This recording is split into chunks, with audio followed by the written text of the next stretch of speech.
इतनी कड़वी दवा, सारी जिंदगी कड़वापनी तो निकलता रहा हूँ। अब आप वही हमें निगलवाना चाहते हैं। डॉक्टर साहब, आपका हमें छोड़ना बहुत बड़ा धक्का होगा हिंदुत्व के लिए। धक्का? मुझे ताज्जुब हुआ मिस्टर प्रधान।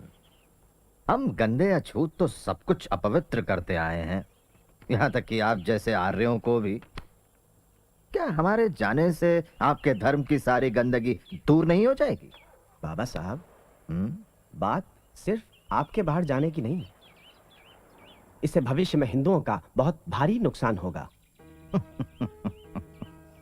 कोई फर्क नहीं पड़ेगा मसूरकर महाराज, हिंदुस्तान का इतिहास ऐसे ही चलता रहेगा। हिंदू ही अपने देश में अल्पसंख्यक बन जाएंगे, तब नहीं। तो ठीक है, फिर सवर्ण हिंदू कसम खाएं कि एक नियत समय में वो छुआछूत की भावना से मुक्त हो जाएं। क्या ये इतना आसान है? समस्या की गंभीरता को समझिए, इसमें समय लगेगा। हिंदुओं के हृदय परिवर्तन के लिए मैं 5 साल इंतजार कर सकता हूं। गारंटी क्या है? मैं कैसे यकीन करूं? मैं जानता हूं आपकी नीयत अच्छी है। आप किसी महार को शंकराचार्य क्यों नहीं बना देते 1 साल के लिए, और हजारों ब्राह्मणों को उनके चरण छूने दीजिए। मेरा नाम ड्रेशर है, मैं आगरीपाड़ा मिशन से हूँ। मैं आपको अमेरिका से आए डॉक्टर हेनरी क्रेन से मिलवाना चाहती हूँ। Hello doctor crane. हेलो। ये आपके धर्म परिवर्तन आंदोलन का जायजा लेने आए हैं। और मिस्टर गांधी से वर्धा में पहले मिल चुके हैं। हाँ डॉक्टर आम्बेडकर, इस मामले में मैं बहुत से लोगों से मिला हूँ और मुझे पूरा यकीन है कि सिर्फ ईसाई धर्म के पास ही आपके सारे सवालों का जवाब है। अगर आप ईसाई धर्म अपनाते हैं तो सारे ईसाई देश आपके सामाजिक, राजनैतिक और आर्थिक स्तर को उठाने में मदद करेंगे।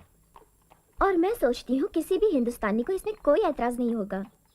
डॉक्टर आम्बेडकर, जैसा कि बाइबल में लिखा है कि धरती के उत्तराधिकारी गरीब ही होंगे। वैसे आप कौन सी बाइबल पढ़ती हैं miss Drescher? The holy Bible of course. बिल्कुल सही, पर कौन सा एडिशन? आधुनिक संस्करण, किंग जेम्स संस्करण, या उसके भी पहले एलिजाबेथ के जमाने की? मिस ड्रेशर, क्या आपने कभी कमेंट्रीज ऑन द बाइबल पढ़ी है, कुक की लिखी? उसमें बाइबल का अच्छा विश्लेषण है। हाँ, वो भी पढ़िएगा। लाइफ ऑफ जीसस रनौ के लिखी हुई, और खलील जिब्रान की Jesus the son of man. इन सब किताबों में आपको क्रिश्चियन धर्म के अलग अलग पहलू नजर आएंगे। डॉक्टर आम्बेडकर, हम आपको पूना के मेथोडिस्ट चर्च के मिशन में और वार्षिक समारोह में शामिल होने का हार्दिक आमंत्रण देते हैं। कोशिश करूंगा। बाबा साहब, मुस्लिम भारत आपका और आपके अछूत साथियों का इस्तकबाल करता है, और हम वादा करते हैं कि अछूतों को पूरी बराबरी मिलेगी। सियासी, मुआशरती, इक्तिसादी और मजहबी हक भी मिलेंगे। जैसा आप जानते हैं बाबा साहब, हमारा धर्म एक ही भगवान में विश्वास करता है, एक कमकार, और सारे अनुयायियों को एक ही नजर से देखता है। पिछड़ी जाति के धर्म परिवर्तन के मामले में ये आपकी सारी जरूरतों को पूरा करेगा। महाबोधि सोसाइटी से ये टेलीग्राम आया है। डॉक्टर अंबेडकर, आप और आपके साथियों का बुद्ध धर्म स्वीकारने के लिए हार्दिक स्वागत, जो कि आशिया के बड़े भाग में फैला है। धर्म परिवर्तन करने वालों को हम समान अधिकार देंगे। हम लोगों में किसी भी प्रकार का जाति भेद नहीं है। हमारे कार्यकर्ता आपसे मिलेंगे, हमें सूचना भिजवाइए। लगता है कांग्रेस और सरदार आपको इस चुनाव में बर्बाद करने पर तुले हैं। आपने सरदार पटेल का वक्तव्य नहीं पढ़ा? हाँ, हम धर्म बदलेंगे तो सांप्रदायिक समझौते में कोई आरक्षण नहीं मिलेगा। देखिए डॉक्टर, मैं यहाँ आपके एक मित्र के नाते नहीं आया। मैं आपके सामने हूँ एक अधिकृत प्रतिनिधि हिंदू महासभा का। हम जानते हैं आपका दृष्टिकोण और आपकी देशभक्ति। हम जानते हैं आप कभी भी मुस्लिम या क्रिश्चियन धर्म नहीं अपनाएंगे। नहीं, पर आप ये किस आधार पर कह रहे हैं? मेरी देशभक्ति को आपके प्रमाण पत्र की जरूरत नहीं, और मैं इस देश के इतिहास और संस्कृति को आपसे बेहतर जानता हूं।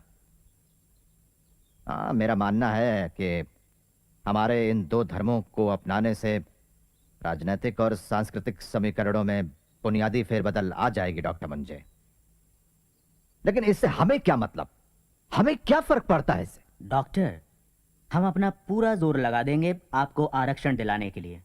भले ही आप सिख धर्म क्यों न अपना लें, हिंदू महासभा इसके लिए पूरी तरह वचनबद्ध होगी। तुम बहुत चालाक हो बूढ़े ब्राह्मण, घुस बैठिए। प्रिय भावराव, क्या तुमने मेरे धर्म परिवर्तन के फैसले पर डॉक्टर मुंजे की परेशानी गौर की? कुछ लोगों ने मुझसे पूछा है कि धर्म परिवर्तन से हमें क्या फायदा होगा। मेरा उन्हें यह जवाब है कि जैसे भारत के लिए स्वराज जरूरी है, वैसे ही अछूतों के लिए धर्म परिवर्तन जरूरी है। दोनों का आंतरिक उद्देश्य एक ही है, आजादी की चाह। कांग्रेस कमेटी ने महात्मा गांधी के अहिंसा के सिद्धांत को दोहराते हुए ब्रिटेन को युद्ध में समर्थन देने का फैसला किया है, मगर सिर्फ इसी शर्त पर कि वो हिंदुस्तान को पूर्ण स्वराज्य देने का विश्वास दिलाए। दूसरी तरफ डॉक्टर अंबेडकर का स्वतंत्र मजदूर पक्ष फैसिज्म के खिलाफ ब्रिटेन की लड़ाई को पूरा और बेशर्त समर्थन दे रहा है।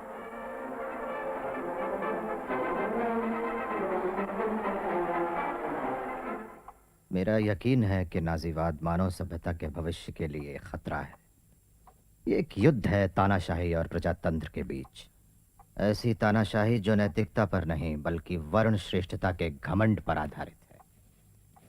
कांग्रेस इस बात को नहीं समझ रही है। क्या वो ब्रिटिशों की जगह नाजियों को बुलाना चाहते हैं?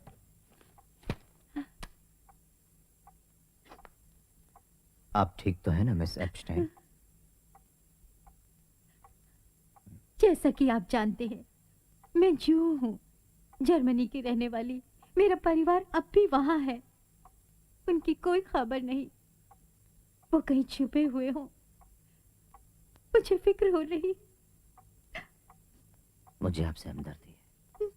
डॉक्टर अंबेडकर ने आज अपने विचार व्यक्त करते हुए कहा कि ब्रिटिश सरकार के साथ सत्ता बांटना कोई गलत काम नहीं है।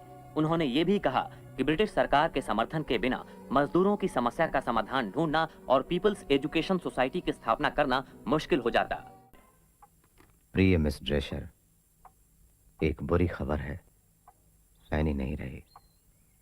मैं उससे किए वादे के मुताबिक बाइबल पर अपनी किताब नहीं लिख सका, लेकिन मैंने उसे एक वैसी ही महत्वपूर्ण किताब समर्पित की है।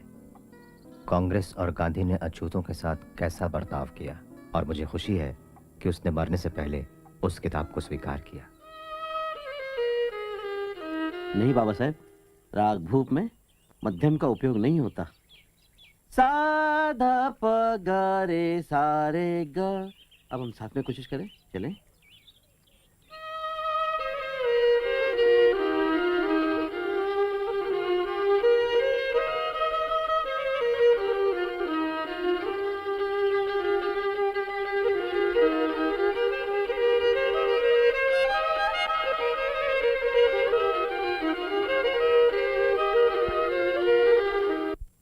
राष्ट्रपति महोदय, ये संविधान सभा गंभीरतापूर्वक और दृढ़ निश्चय के साथ हिंदुस्तान को स्वतंत्र गणराज्य और सर्वसत्ता संपन्न घोषित करती है और भविष्य में इसके प्रशासन के लिए संविधान तैयार करने की घोषणा करती है। संक्षेप में मेरे संशोधन का सुझाव है कि इस प्रस्ताव को पास करने का इरादा थोड़े समय के लिए टाल दिया जाए, ताकि मुस्लिम लीग और हिंदुस्तानी रियासतें भी, अगर वो चाहे तो, इस सभागृह की कार्यवाही में हिस्सा ले सके। अब मैं डॉक्टर अंबेडकर से अपने विचार रखने का आग्रह करता हूं।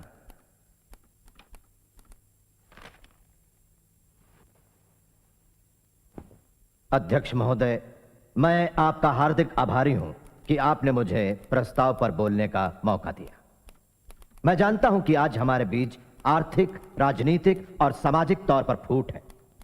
हम में काफी वैचारिक संघर्ष भी है, और मैं तो यहां तक कहूंगा कि मैं खुद भी ऐसे ही एक वर्ग का नेता हूं।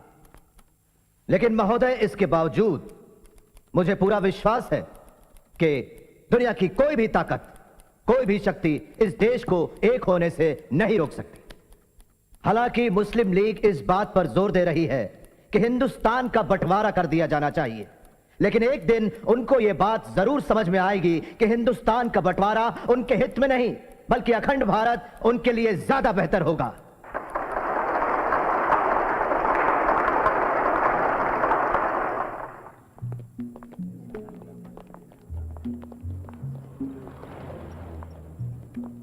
तो मिस्टर जिन्ना, पाकिस्तान के मसले पर आपकी राय नहीं बनती। देखिए डॉक्टर आम्बेडकर, आपकी किताब थॉट्स ऑन पाकिस्तान में आपने खुद लिखा है कि हिंदू सोचते हैं कि पाकिस्तान मुसलमानों का ख्वाब है, लेकिन मुसलमान जानते हैं कि पाकिस्तान एक हकीकत है। नहीं मिस्टर जिन्ना, मैं ये दो राष्ट्रों वाली बातों के खिलाफ हूँ। हमें इस देश में रहकर ही अल्पसंख्यकों के हितों के लिए लड़ना चाहिए। लेकिन अब वो हालात नहीं रहे। अब पाकिस्तान एक सच्चाई है।